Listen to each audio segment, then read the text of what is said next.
Hello, everyone. If you're watching this, it's probably because you've seen the title and be like, no way. There's no way that can happen. There's absolutely no way that they stole your theory right out from underneath your nose. Well, ladies and gentlemen, I have proof for you right here, right now. I kid you not. I kid you not. I have the evidence right before me. All I need to do is. Haha, real time changes. Ooh, yes. Look at me move to the corner of the screen. Now, we take and we select this little video right here. Roblox is at it again. Move over, doors. There's a new horror game in town. Internet, welcome to game. Very excited to gobble up whatever sticky dark lore this thing had to offer. On the surface, Dandy's World is a multiplayer survival horror game on Roblox.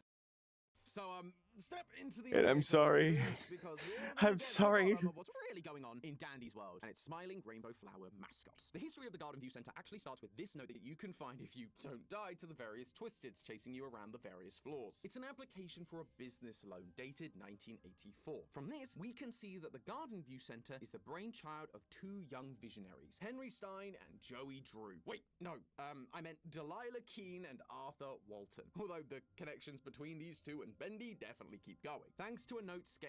And Delilah is covered in black goo. Game, but when you get caught by a twisted, your toon explodes into the.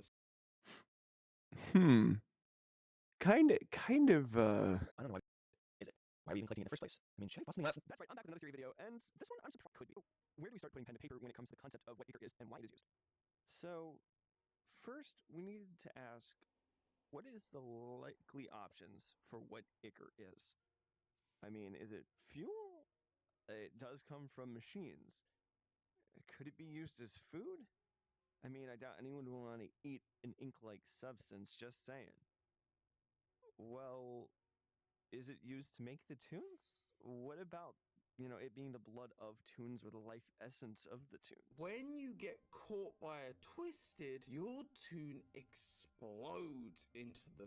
Now, out of all of the questions about ichor, why go specifically for the tapes? Well, at first, I just kind of pushed it to the side until I noticed how intertwined the two quite literally are. First, the research vials, which allow you to research tunes, or rather the twisteds, which can be used to unlock more tunes, are literally wrapped in film. And for those of you who are too young to remember them, before CDs, DVDs, and even digital media, VHS cassettes and tapes were the only way to watch and listen to anything, and even make the film Twisted Dandy has film tunes. Well, that aren't home at all.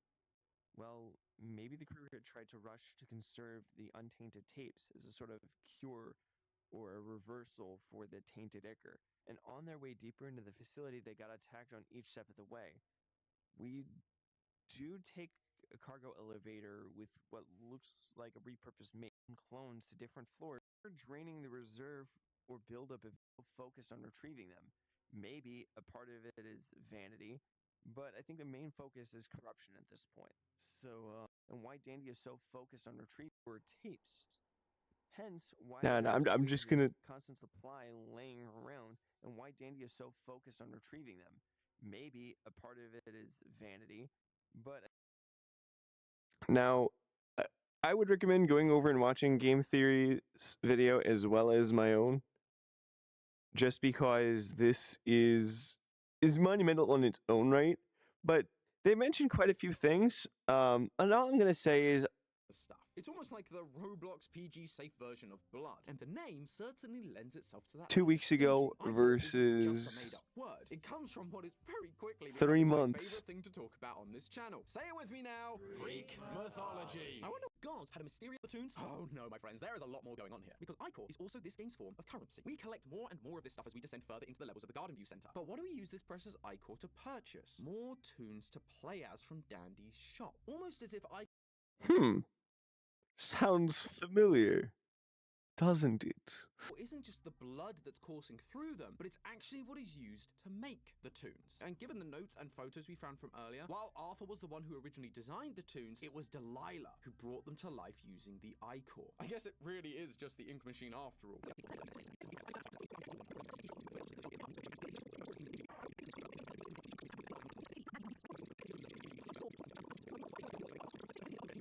Delilah, we need to talk.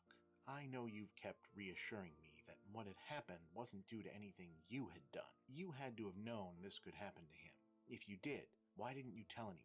Why didn't you tell me? Something like this doesn't just happen. That him that Arthur is referring to, the one that something happened to, the one that malfunctioned, I believe is none other than the star of the show, our titular flower, Dandy. Let me explain. Ever since Garden View Center closed down, several of the other toons have talked about how uneasy they feel around him. And we don't have to take their word for it. We can see it for ourselves in-game. In between levels, Dandy pops up in the elevator to sell you power-ups to make your run easier. But if you instead choose to not buy from him, Dandy starts to get more and more frustrated. If you continue to ignore him, things become less fine and dandy, and he'll have a full-blown meltdown. He will turn into his twisted form, and you'd better watch out because he'll soon spawn on an upcoming level to hunt you down. Dandy is a loose cannon, ready to snap at any moment if he doesn't get his way. Based on my years of indie horror, the star of the show, the one who runs the I-Core operation, it's all his fault. Everything we're experiencing, the abandoned studio taken over by monsters, the studio shutting down leading to this point, it's all Dandy's fault. However, the reason for Dandy's snap isn't quite as simple as you might think. With Dandy being the primary mascot in a mascot horror game, it would be easy to just assume he's purely evil. Maybe the fame got to him, maybe he cracked under pressure, but eventually was overcome by the power of the reminds me of me going over and saying that there was only one thing missing.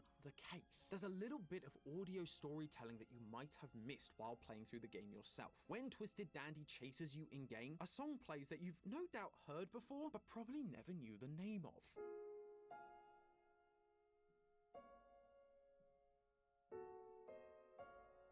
This song is called Claire de Lune, and it's based off an 1869 poem by Paul Verlaine. A poem about someone who looks happy on the outside, but deep down is sad. Quotes playing the lute and dancing and all, but sad beneath their fantasy disguises. This song is telling us what Dandy and also his friends are. They are these picture-perfect, happy, smiling toons performing for the joy of others, but deep down they're sad. And they're sad because of what we saw during the Christmas update last year. According to another set of letters, after Christmas had passed, some of the Christmas-themed toons were doing the whole Blair Witch thing and hiding in the corner. Delilah's response was basically, Christmas is over, just throw them into storage till next year. Even though the toons are alive, they were being abused by their handlers and treated like props. Only good for the thing they were made for and nothing else. Behind their smiles were sad and lonely creatures. Dandy's dialogue when he thinks you're ignoring him at the shop matches this. We're friends, right? Friend, what is happening? He's confused, he's scared, he is terrified that he too has lived past his usefulness. And if he is no longer the star, that he and his friends face the same fate as those Christmas toons. And my guess is that's exactly what happened on that fateful day in 2001. Dandy saw how his friends were being treated. He got scared. He didn't want to be ignored, to be forgotten, to no longer be the star. And as a result, he became overcome by the I-Core and ultimately caused all the toons to be locked away forever. A self-fulfilling prophecy. That's why. Now, as stated, I'm gonna kind of leave it there. One kind of because I want to go over and have everyone go over and react and respond to the information in real time. But I figured I'd give these little bits and pieces. But 3 months ago, the Christmas update was not out yet, and I was going off of not even having the creator's notes to work with. And I wanted to say a huge thank you. I found it funny. I found it hysterical. It's like, oh, wait a minute. Game Theory just stole my theory without even knowing about it and gave me the answer I was looking for. Hold up. Well, all I'm going to say is, this episode of, this semi-joking episode of Gamer Strategies is more of a thank you than anything else. This isn't something you get often. So to have the Theorists go over and confirm what I'm saying in their own video without knowing anything about it is beyond exciting. And I do actually want to take the moment to, if the hitboxes will allow me to, hello. Okay. I wanted to take a moment to also show this off because I looked up I just looked up game theory. I'm like, you know what? Where do I want to go over and establish this area? Like, where do I want to record? And when I saw it, I just knew I had to do it here. This is by Mega G Wolf, and it's the Game Theory GT Live Studio. So, if anyone's on VRC, I'd recommend going over and checking it out. But until next time, whether it be a game theory or a memorable rant, this is Mr.CanKnotNot signing out.